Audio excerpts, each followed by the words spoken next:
Dervet – pažangi veterinarija, kurią galite pasitikėti.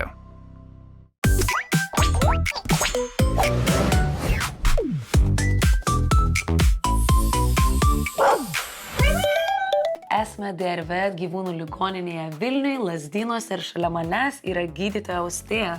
Sveiki. Sveiki. Mes turim pacientę Mešką šiandien. Taip. Papasakokit, kas jai yra. Tai Meška pas mus gydosi odos ligą. Truputį apie Meškos istoriją. Gyveno narve, labai blogose sąlygose, buvo neprižiūrėta jos sveikata ir kai buvo jinai išgelbėta, tai jinai praktiškai nepaėjo, buvo labai daug infekcijų.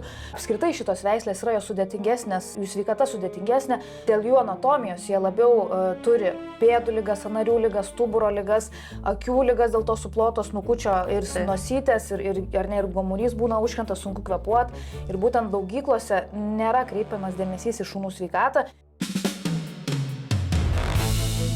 Tai kokios ligos buvo būtent Meškutei? Tai Meška turėjo stiprias akių problemas, užpuliavusios akytės, tada odos problemas.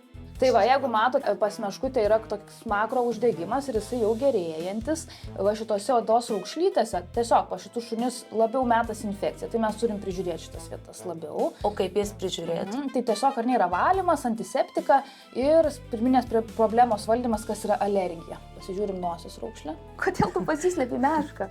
Išeina Meška iš... Mes galėjom stalą tada užsidėkim, nes jinai nuo manęs pabėgs, aš jau kai tą ausį jai bandau liesti, jinai visiškai nori.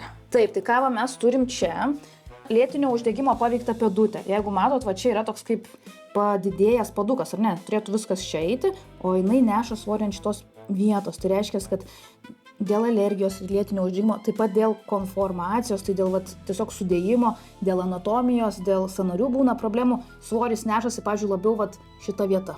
Taip. Ir mes turime, tokį išstorėjimą. Organizmas padaro tokį kaip papildomą paduką ir šita vieta irgi jinai jau tampa pastoviai uždegiminė, nes čia svoris neturėtų būti nešamas. Čia yra skirta vieta neš svoriui, čia yra kaip mūsų kulnas, kieta vieta, o čia yra plona odytė. Tai jinai vaikšto ant tokios plonos odelės, bėgiodama, jinai čia pastoviai trina kaip nuospauda tokia. Tokios žaizdelės, bet čia yra daug geriau negu buvo. Ar nėra kažkokių dar bakterijų, gal reikia paintensyvinti tos vietos priežiūrą. Bet šiaip čia jau yra tikrai gražu. Pamatysim po mikroskopu, nes čia gali būti ir tiesiog purvas prisirinkęs, o gali būti kokia bakterija melegrybis. Pažiūrėsim ausytės. Ausytės jai yra jautrios, nes jinai turėjus uždegimo, jau dabar kaip ir neskausmingos ir namuose nereaguoja, bet dabar jau jinai vis tiek palėtė, jau tą galvytę net ir suka Tiesiog baimė, ar ne? Taip, nes per ilgą laiką tos ausis užsijautė, jinai žino, kad anksčiau skaudėjo ir jinai dabar netgi bijo, nors ausytės jau daug geresnės būklės.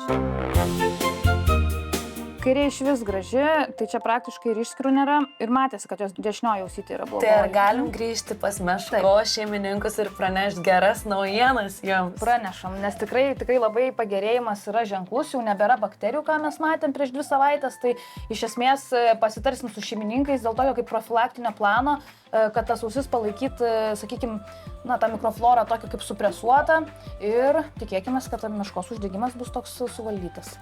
Tokias žinias norisi pranešti. Einam tada. Labai džiaugiuosi dėl Meškutės. Tiek šunytė patyrė, išgyveno, kad man klausant tai buvo taip šiurpuliukai.